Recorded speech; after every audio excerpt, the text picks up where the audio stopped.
परम सत्कार्यो गुरु प्यारी सात संगत जी राधा स्वामी जी। सात संगत जी, कई बार इंसान समझ बैठता है कि ये जो कुछ उसको मिल रहा है ये उसकी खुद की वजह से उसको मिल रहा है, और जब सब कुछ मिलने लगता है तो इंसान मालिक को भूलने लग पड़ता है। बहुत से लोगों की यही फितरत होती है, इंसान खुद को ही भगवान समझ बैठता है। बाबा जी हमेशा सारी संगत को समझाते हैं कि हर हाल में शुक्र करना चाहिए, लेकिन बावजूद इसके कुछ लोग सत्संगी तो होते हैं लेकिन बाबा जी की बातों को एक कान से सुनकर दूसरे कान से निकाल देते हैं। आज की साखी ऐसी ही एक सत्संगी की साखी है जी। साल 2017 में इस सत्संगी भाई ने नामदान लिया और बढ़ चढ़ कर सेवा और भजन सिमरन करने लगा। उस समय इस सत्संगी के पास खुद का घर नहीं था। ये अपने परिवार के साथ एक किराए के घर में रहता था और एक सेठ के पास नौकरी किया करता था। एक दिन इसके एक दोस्त ने इसको सलाह दी कि कब तक ये छोटी सी नौकरी करेगा, इस नौकरी से घर का गुजारा तो चल जाएगा लेकिन खुद का घर कभी नहीं बनेगा, कुछ अपना करने की सोच। तो दोस्त की ये बात सत्संगी भाई के मन पर बड़ा प्रभाव कर गई और इस भाई ने हिम्मत करके बाबा जी के आगे अरदास की और कहा कि बाबा जी, मैं नौकरी छोड़कर अपना कुछ काम करने जा रहा हूँ, हर पल मेरे साथ रहना। और इसके बाद इस भाई ने जो थोड़ी बहुत जमा पूंजी थी उससे एक छोटी सी दुकान किराए पर लेकर एक छोटा सा ढाबा खोल लिया। सतगुरु की कृपा होती गई और इस भाई का ढाबा बहुत अच्छा चलने लगा। एक साल के बाद से ही इसकी हर महीने की इतनी कमाई होने लगी जितना ये भाई नौकरी करके पूरे साल में कमाता था। जब पैसा आने लगा तो धीरे धीरे इसका भजन सिमरन भी छूट गया और सेवा पर जाना तो बिल्कुल बंद हो गया, और अब ना ही इसके मन से बाबा जी के लिए शुक्र निकलता था।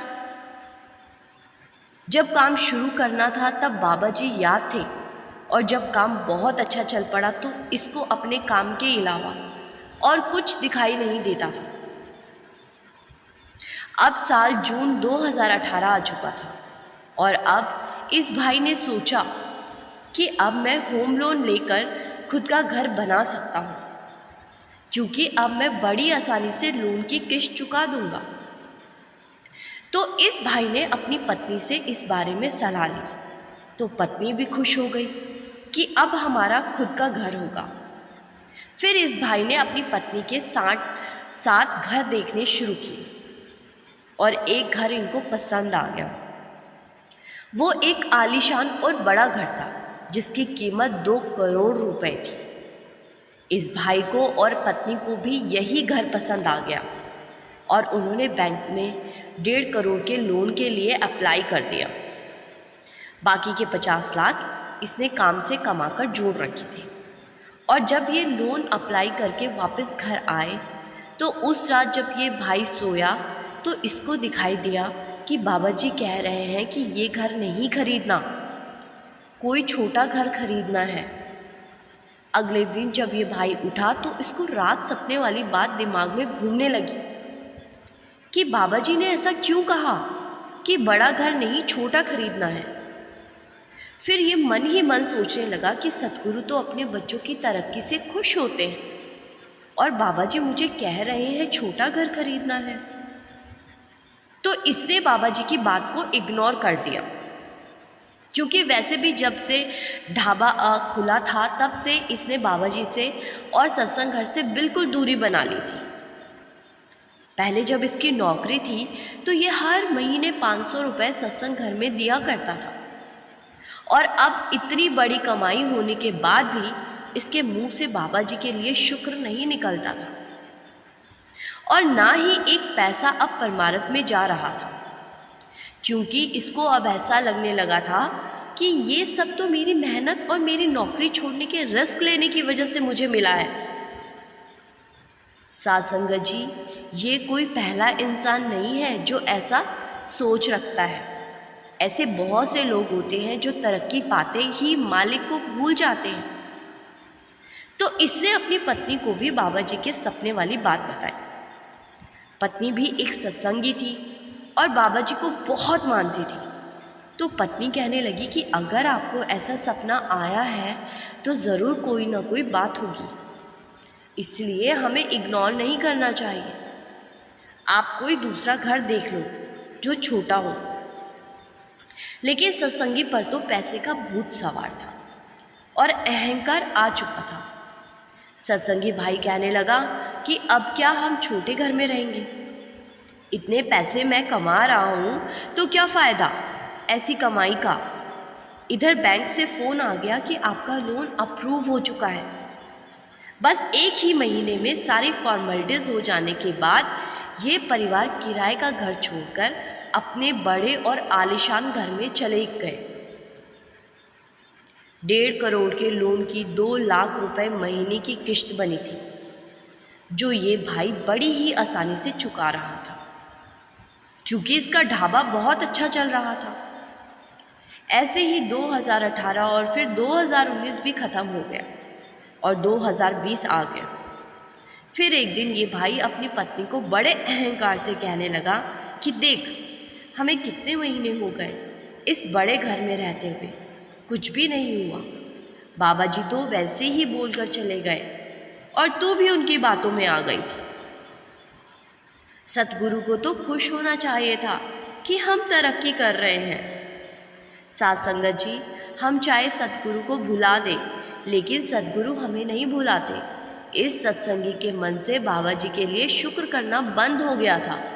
फिर भी बाबा जी ने इसको सपने में चेतावनी दी थी कि बड़ा घर मत खरीदो, क्योंकि आगे जो होने वाला था वो तो सारी दुनिया ने देखा ही था। मार्च 2020 में लॉकडाउन लग गया, सब कुछ बंद हो गया। अब ना तो सत्संगी के पास ढाबे के किराए चुकाने के पैसे थे और ना घर के लोन की किश्त, क्योंकि किश्त लाखों रुपए महीने की थी। और इसीलिए बाबा जी ने चेतावनी दी थी कि छोटा घर खरीद लो, जिससे कि लोन अमाउंट कम होगा और किश्त आसानी से दे पाओगे। लेकिन ये भाई तो खुद को ही मालिक समझ रहा था। अब ढाबे का किराया ना चुका पाने के कारण दुकान के मालिक ने दुकान पर ताले लगा दिए और लॉकडाउन तो 2.5-3 महीने के बाद खुल गए। लेकिन ढाबे और रेस्टोरेंट को खुलने की अनुमति सरकार ने नहीं दी थी। ऐसे ही 6 महीने बीत गए और बैंक की 6 किश्तें टूट गई। लगभग 12 लाख रुपए की किश्तें बकाया हो गई थी। अब बैंक से नोटिस आने लगे। इस भाई को अब समझ नहीं आ रहा था कि अब क्या करूं। अब जब मुसीबत आई तो फिर से बाबा जी याद आ गए और बैठ गया बाबा जी की फ़ोटो के सामने और अरदास करने लगा। साथ संगत जी, संतों का दिल तो मोम का होता है, वो अपने बच्चों को मुसीबत में कहाँ देख सकते थे। तो उस रात फिर बाबा जी ने सपने में दर्शन दिए और इस सत्संगी को सलाह दी कि इस घर को बेच दो, और ये कहकर बाबा जी चले गए। और अब इस भाई को बाबा जी की बात समझ आ गई थी। इसने एक डीलर से बात की और घर बेचने के लिए कहा। जो घर 2 करोड़ का लिया था वो आज 3 साल के बाद 25 लाख और बढ़ गया था। तो इस भाई ने 2.25 करोड़ में घर बेच दिया और इसके बदले एक छोटा घर खरीद लिया, जिसकी कीमत 75 लाख रुपए थी। और बाकी के 1.5 करोड़ से इसने बैंक का बकाया दिया और दुकान के मालिक के बकाया पैसे देकर ढाबे को छुड़वाया और फिर से ढाबे पर काम शुरू हो गया। और अब इसके मुंह से बाबा जी के लिए हर समय एक ही शब्द निकलता था, हे मेरे सद्गुरु, तेरा शुक्र है, तूने सही रास्ता दिखाया। साथ संगत जी, इसीलिए कहा गया है, वक्त अच्छा हो या बुरा, मालिक का शुक्र ज़रूर करना चाहिए। क्योंकि जब बुरा वक्त आता है तो हमें खुश होना चाहिए, क्योंकि बुरा वक्त देकर मालिक हमारे पिछले कर्मों का हिसाब कर रहा होता है। और जितना जल्दी हमारा हिसाब किताब पूरा होगा उतना जल्दी हम इस संसार से आज़ाद हो पाएंगे। अगर हिसाब बकाया रह गया तो बार बार आना और जाना पड़ता है। साखी अच्छी लगी तो कमेंट में राधा स्वामी ज़रूर लिखिए जी, और संगत के अपने इस चैनल को सब्सक्राइब कर इस चैनल का हिस्सा ज़रूर बनिए जी। गुरु प्यारी सात संगत जी, राधा स्वामी जी।